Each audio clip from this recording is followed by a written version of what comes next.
Why is religion crucial? Even the most uncompromising atheist believes that truthfulness is better than lying, right? The most uncompromising atheist believes that faithfulness is better than betrayal, right? These terms are not from this world, and the material world does not substantiate their conceptualization or their requisite. What does truthfulness mean, and what does lying mean? If we analyze the depth of the atoms, will we be able to monitor concepts like truthfulness or lying? If we observe the physics of the galaxies or the chemistry of the hormones, will we be able to observe faithfulness or betrayal? Hence, these concepts are not from this material world. Yet they are real concepts, as a matter of fact. They are the most important things in existence. The value of man is measured by his manners.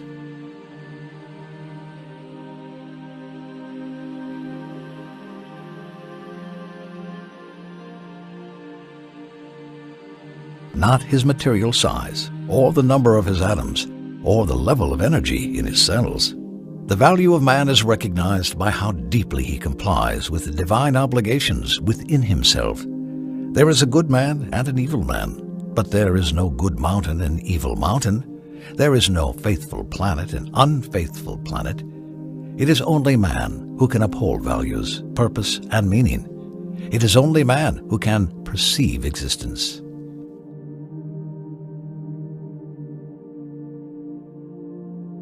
The brain is made up of the very same material components. No matter how complex the brain is, no matter how complex its material components, the sum of all zeros will always be a zero, no matter how many zeros we add.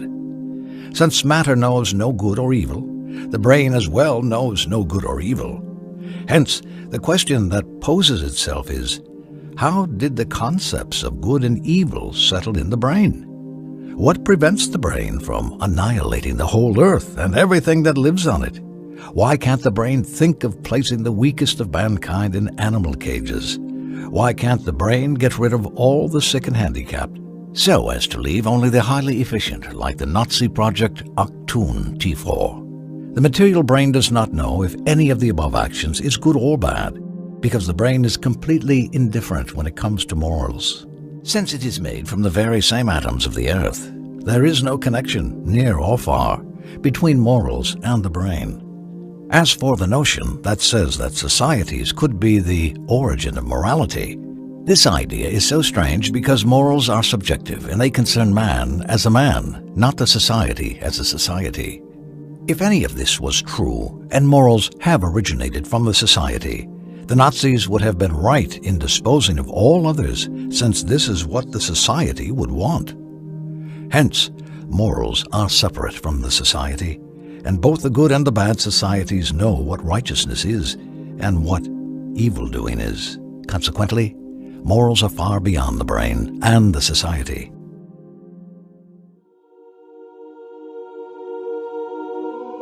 Religion is the only thing that gives a rationalization for manners, the only thing that gives morals their distinctive character. Morals can only be perceived within the framework of divine accountability, and religion is the only vivacious entity in the whole existence, since it is the only guidance we have to the purpose of existence.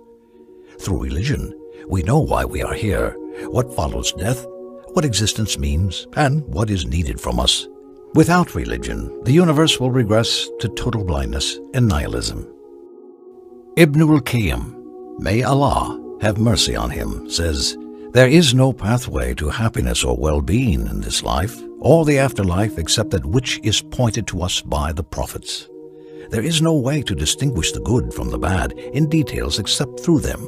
The satisfaction of the Creator can never be attained except at their hands. Their guidance and way of living is our only herald to good morals, deeds, and words. This whole world is pitch black and damned except for where the sun of the revelation shone." Without the divine revelation, we would not know the purpose of existence, the meaning of goodness, or its value. Without the divine revelation, the whole world would be reduced to nothing but a scary frivolity. Without revelation, we would have just been star stuff, as Carl Sagan says, or an insect, as Sartre says.